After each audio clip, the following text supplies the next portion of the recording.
Good morning students. बेटा आज हम आपका यूनिट 1 का जो टॉपिक मैंने आपको कराया था ऑपरेशन रिसर्च, अब मैं आपको ये नोट्स में से कराऊंगी। चलो देखो, this is your chapter number 1 introduction models of operation research. मैंने इसे पहले वाले लेक्चर में आपको छोटा सा एक ओवरव्यू दिया था about the operation research. Operation research क्या होता है और कैसे ये इन्वेंट हुआ है, इसमें क्या करते हैं, मीनिंग, हिस्ट्री, डेफिनेशन, इन सब का एक ओवरव्यू मैं आपको दे चुकी हूँ। ठीक है, तो चलिए स्टार्ट करते हैं। अकॉर्डिंग टू द बुक ये हमें क्या बोल रहे हैं, देखो सबसे पहले है आपका इंट्रोडक्शन। ठीक है, तो बेटा ये इंट्रोडक्शन वाला जो पूरा ये थ्योरी है ये आप लोगों ने खुद से रीड आउट करनी है। मैं आपको इसकी बस एक समरी बता रही हूँ क्योंकि ये मैंने आपको इससे पहले वाले लेक्चर में जो ओवरव्यू दिया था ये बस वही थ्योरी में लिखा हुआ है। सो ये आप एक बार रीड आउट कर लेना और कोई प्रॉब्लम होगी तो आपने मुझसे पूछना है। मैं इसकी एक समरी बता रही हूँ। तो इंट्रोडक्शन में वो हमें जस्ट सिंपली इतना बोल रहा है, it is observe that whenever some national crisis emerges due to the impact of political, economic और कल्चरल फैक्टर्स, कि अगर कोई भी नेशनल क्राइसिस हमारे आते हैं तो वो नेशनल क्राइसिस, तो जो भी हमारी नेशनल क्राइसिस हैं, ठीक है, वो कुछ भी हो सकते हैं क्राइसिस, इम्पैक्ट ऑफ पॉलिटिकल हो सकते हैं, economic, cultural factors, the talent from all walks of life join together और ओवरकम द सिचुएशन। तो हम उस क्राइसिस में क्या करते हैं, उन क्राइसिस से ओवरकम करने के लिए हमें क्या करना है, एक साथ होकर कोई ना कोई एक रिजल्ट पर पहुंचना है और अपनी उन प्रॉब्लम्स को क्या करना है, सॉल्व करना है। So these combined efforts always result in new discoveries and techniques, कि जब हम कंबाइन करते हैं अपने एफर्ट्स को, always result in new discoveries and techniques. तो हमारे पास क्या आता है, कोई भी एक मतलब कुछ भी एक न्यू टेक्निक आएगी या कुछ भी हम न्यू कुछ डिस्कवर करेंगे उन सारी क्राइसिस से ओवरकम करने के लिए, क्योंकि हम कुछ ना कुछ रिजल्ट तो चाहेंगे ना, कि अगर कोई क्राइसिस आ रही है उन क्राइसिस से ओवरकम करने के लिए हम क्या क्या अप्लाई कर सकते हैं, किन किन चीजों से हम उन सब क्राइसिस को दूर कर सकते हैं। तो जब हम वो सब कुछ करेंगे तो कुछ ना कुछ न्यू टेक्निक्स का यूज करेंगे, कुछ डिस्कवर करेंगे, तो उसके अकॉर्डिंगली हम उसे ओवरकम कर जाएंगे। सो operation research is also the outcome of such situation. तो कुछ सिचुएशंस में ऑपरेशन रिसर्च भी हमारा क्या है, एक आउटकम है उनसे बाहर आने के लिए। ठीक है, सो ये मैंने आपको बताया था, तो बेटा ये आप एक बार रीड आउट करोगे। Then next one is your historical background. देखो हिस्टोरिकल बैकग्राउंड में बेटा मैंने आपको वर्ल्ड वॉर का बताया था ना, तो इसमें वही सारा मेंशन है। चलो एक बार रीड आउट कर लेते हैं। During world war second in United Kingdom it was experienced that many strategic and tactical problems associated with the military operation. काफी सारी प्रॉब्लम्स आई थी वर्ल्ड वॉर सेकेंड में मिलिट्री ऑपरेशंस के अकॉर्डिंग। ठीक है, तो जो हमारी मिलिट्री थी उस टाइम पे, तो उन्होंने काफी कुछ प्रॉब्लम्स फेस की। ठीक है, उन प्रॉब्लम से आउटकम हमें लाने के लिए were too complicated to be solved by some individual expert for winning the battle. तो बहुत ज्यादा कॉम्प्लिकेशन हो गई थी कि हम कैसे उसको वॉर को जीते। ठीक है, तो उन्होंने क्या किया, उन सबसे ओवरकम करने के लिए, to overcome the situation group of scientist and expert from various discipline join together as special unit within the arm forces. तो हमने क्या किया, ग्रुप ऑफ साइंटिस्ट लिए और एक्सपर्ट्स को लिया, उनको ज्वाइन करके साथ में हमने कुछ चीजों के बारे में सोचा, कुछ आउटकम्स हमने सोचे कि क्या हम कर सकते हैं, क्या मेथड्स अप्लाई कर सकते हैं, क्या टेक्निक्स हम लगा सकते हैं वर्ल्ड वॉर 2 को जीतने के लिए। So the team approach effectively improve the military operations in the areas of radar deployment, fleet convey determination, etc. तो जो टीम अप्रोच उन्होंने हमारी की, दे इम्प्रूव द मिलिट्री ऑपरेशन। उन्होंने क्या किया, जो भी मेथड्स हमें बताए, जो भी टेक्निक्स हमें बताई, उससे बहुत इम्प्रूव हुआ हमारी मिलिट्री ऑपरेशंस में। इन द एरियाज ऑफ, ये उन्होंने हमें एरियाज बताए। बेटा ये एरियाज हैं, जैसे वर्ल्ड वॉर सेकेंड में जो भी एरियाज होंगे ना उस टाइम पे, जैसे radar deployment, fleet convoy determination, इन सब में क्या हुआ, इम्प्रूवमेंट आई। ठीक है, अब वर्ल्ड वॉर सेकेंड ऐसा नहीं है कि सिर्फ वर्ल्ड वॉर सेकेंड के लिए ही इन्होंने ऑपरेशन रिसर्च का यूज किया है। देखो फिर वो हमें कह रहे हैं later on in USA also this concept along with mathematical techniques were introduced and developed for the analysis and solution of the military problem. तो यूएसए में भी क्या हुआ, यही कॉन्सेप्ट हमने अप्लाई किया विद मैथमेटिकल टेक्निक्स ली, उनको इंट्रोड्यूस करवाया, then develop for the analysis and solution of the military problem. So this approach of systematic and scientific study basically originated from military operation। तो जो ये हमने ऑर्गेनाइज किया है, ओरिजिनेट हुआ है, वो बेसिकली मिलिट्री ऑपरेशन के थ्रू हुआ है and first named as operation research. तब हमने उसको क्या नेम दिया है, ऑपरेशन रिसर्च नेम दिया है। और किसके थ्रू ये नेम हुआ है, मैकक्लोसी एंड ट्रेफ्रेन इन द ईयर 1940। तो 1940 में बेटा ये ऑपरेशन रिसर्च नेम उन्होंने उसको दिया कि जो भी हम क्या कर रहे हैं, किसी भी क्राइसिस से बाहर आने के लिए नंबर ऑफ मेंबर्स को इंक्लूड कर रहे हैं और साइंटिफिक मेथड्स यूज कर रहे हैं, टेक्निक यूज कर रहे हैं। तो अगर हम उससे प्रॉब्लम से बाहर आने के लिए इन सब चीजों का यूज कर रहे हैं, तो हम क्या कर रहे हैं, एक रिसर्च कर रहे हैं अपने ऑपरेशन पे, जिसको हमने नेम दिया है ऑपरेशन रिसर्च।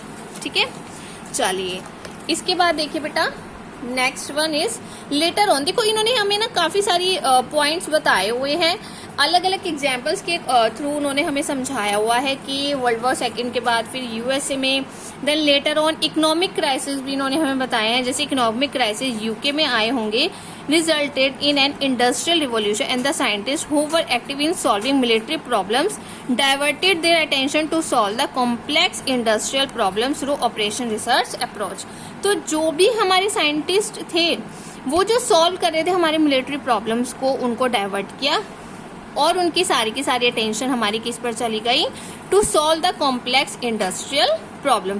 क्योंकि इकोनॉमिक क्राइसिस आ गए थे, तो अब उन्होंने क्या किया, जितने भी साइंटिस्ट थे डाइवर्ट किया और उन्होंने फिर कुछ ना कुछ सोचा और रिसर्च किया। ठीक है, किसको सॉल्व करने के लिए, to solve the problems regarding complex industrial problems.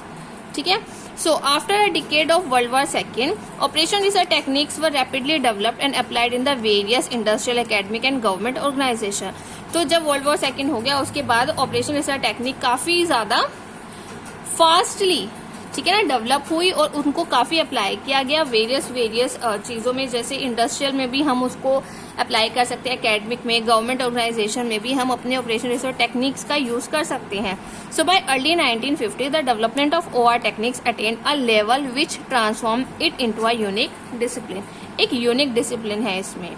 So the operation research society of America, ORSA, एक हमारी operation research society of America है जो स्टैब्लिश हुई है 1952 में। And in 1957 the international federation of operation research societies was founded and the subject was introduced in the curriculum of the various universities and the research institute। तो 1957 में बेटा जो international federation of ये operation research है उन्होंने वो found किया और ये सब्जेक्ट इन्होंने क्या किया, इंट्रोड्यूस किया काफी सारी यूनिवर्सिटीज और रिसर्च इंस्टीट्यूट में, क्योंकि ये हमारा जो सब्जेक्ट है मोस्ट इम्पोर्टेंट है और अगर इसको हम पढ़ते हैं तो हम काफी सारी चीजों के बारे में समझते हैं।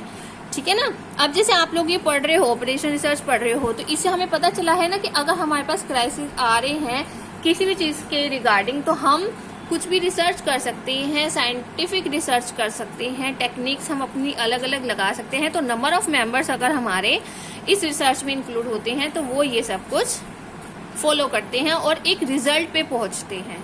ठीक है ना, क्योंकि हमारा मेन मोटिव है कि कुछ भी अगर प्रॉब्लम्स चल रही हैं, कुछ भी क्राइसिस आ रहे हैं, तो हमें उसको सॉल्व करना है। ठीक है ना, अभी चलो देखो, मैंने आपको इससे पहले वाले लेक्चर में कोविड का एग्जाम्पल दिया था, अभी मैं आपको एक एग्जाम्पल देती हूँ।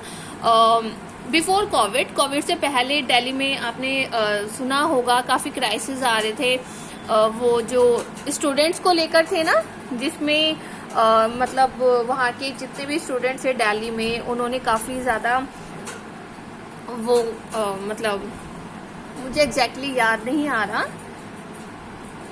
कुछ रिगार्डिंग एक्ट के रिगार्डिंग था कि कुछ जो आउटर स्टूडेंट्स थे उनको इंडिया में मे बी कोई एक्ट ऐसा आ गया था जिसकी वजह से वो काफी इश्यूज क्रिएट कर रहे थे। जामिया इस्लामिया यूनिवर्सिटी जो है वहाँ पे दिल्ली में, वहाँ के स्टूडेंट्स ने काफी ज्यादा मतलब वहाँ पे वो किया था, आंदोलन किया था, जिसमें आपने न्यूज में भी सुना होगा दीपिका पादुकोण भी वहां पे यूनिवर्सिटी में गई थी और काफी ज्यादा प्रॉब्लम्स हुई थी। तो ये सारी देखो क्राइसिस ही तो है ना कि बच्चे वहां पे सारे के सारे आंदोलन कर रहे हैं, तो मतलब एक डिग्निटी और एक डिसिप्लिन मेंटेन नहीं रहता है। तो उनसे भी आउटकम करने के लिए, उसका भी एक सॉल्यूशन निकालने के लिए कि कैसे हर एक चीज को सॉर्ट आउट किया जाए, तो वो क्या करते हैं मतलब अलग अलग लोगों से या नंबर ऑफ मेंबर से या रिसर्च करके ये चेक कर सकते हैं कि कैसे हम इनसे मतलब कोई एक सॉल्यूशन निकाल पाए, इनसे ओवरकम कर पाए। ठीक है, अभी जैसे रिसेंटली वो भी चल रहा था पंजाब किसानों का भी जो चल रहा है आंदोलन है ना, तो किसानों के आंदोलन में भी देखो कितना कुछ प्रॉब्लम्स हो रही हैं इंडिया में। अभी तो चलो थोड़ा कोविड की वजह से सबका माइंड इधर उधर हो रखा है, बट अभी थोड़े टाइम पहले किसानों के आंदोलन से भी कितनी प्रॉब्लम्स हो रही थी। उन्होंने दिल्ली आउटर पे सबने क्या किया था, जाम लगा दिया था, सारे के सारे किसान वहां पर आउटर पे आके खड़े हो गए थे कि हम किसी को दिल्ली में एंटर नहीं करने देंगे। तो देखो ये हम जैसे जनरल लोगों के लिए कितनी प्रॉब्लम्स है। मान लीजिए अगर हम लोग दिल्ली जाना चाहते हैं लेकिन वहां पे कर्फ्यू लग गया या तो किसानों ने वहां पे आंदोलन करके रास्ते ब्लॉक कर दिए हैं, तो जो मतलब हमारे जैसे लोग हैं, जनरल जो लोग हैं, वो उनको कितनी प्रॉब्लम फेस करनी पड़ेगी, है ना। तो इन सब चीजों से गवर्नमेंट क्या सोचती है कि भाई इन सब चीजों से थोड़ा ओवरकम करना है, ये सब चीजों को खत्म करना है, किसी एक सॉल्यूशन पे पहुंचना है कि कैसे सब कुछ ठीक हो जाए। गवर्नमेंट अपने अकॉर्डिंगली सोचती है, किसान लोग जो थे वो अपने अकॉर्डिंगली सोच रहे थे। तो ये सब चीजें भी क्या हो सकती हैं, इनसे ओवरकम करने के लिए भी हम रिसर्च कर सकते हैं अपने ऑपरेशंस पे और कुछ भी जो भी आउटकम होगा वो हम निकाल सकते हैं। ठीक है, तो बेसिकली मैं आपको ये समझाना चाहती हूँ कि जो भी हमारे क्राइसिस होते हैं रिगार्डिंग एनी टॉपिक, तो हम उनसे ओवरकम करने के लिए अगर हमें लगता है कि हम उस सिचुएशन को नहीं संभाल पा रहे हैं, कोई प्रॉब्लम्स को नहीं सॉर्ट आउट कर पा रहे हैं, तो then we can use the operation research और हम अपने एक्सपर्ट्स, अपने number of group of scientist, उनकी हेल्प से हम क्या कर सकते हैं, अपने सॉल्यूशंस को फाइंड आउट कर सकते हैं।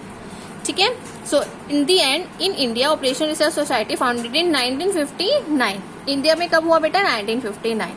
Also became a member of the International Federation of OR Societies in 1959. So the Journal of Search was published for the first time in 1963. So now OR techniques are used in almost all walks of our life, and operation research is emerging as an interdisciplinary area of knowledge, and that can make contribution to the solution of the problems in diversified areas of interest. तो हमारा basically ऑपरेशन research क्या है, वो पूरी contribution करता है हमारे सॉल्यूशन को फाइंड आउट करने के लिए जो भी हम प्रॉब्लम्स को फेस कर रहे हैं। So there is too much impact of OR in economics, management, engineering and other social and the behavioural science. तो बेसिकली ऑपरेशन रिसर्च का इम्पैक्ट हमारा सबसे ज्यादा किस पर पड़ता है, हमारी इकोनॉमिक्स और मैनेजमेंट में, इंजीनियरिंग में और जो भी सोशल और बिहेवियरल साइंस होंगे। ठीक है, सो बेटा आज इस लेक्चर में हम यहीं तक टॉपिक करते हैं। आप एक बार फिर से खुद से भी ये थ्योरी रीड आउट कीजिए। कोई लैंग्वेज, कोई लाइन, कोई वर्ड जिसका मीनिंग ना समझ आ रहा हो, यू कैन आस्क। ठीक है, थैंक यू। और हाँ जी बेटा, हर एक बच्चे ने कमेंट बॉक्स में अपना रोल नंबर मेंशन करना है। मैं ग्रुप में मेंशन नहीं करूंगी, मैं बस अभी बोल रही हूँ कि you have to write your name and roll number in the comment section, तभी आप लोगों की अटेंडेंस होगी। अदरवाइज बाद में लास्ट में आप मुझे मत कहना। ठीक है, थैंक यू।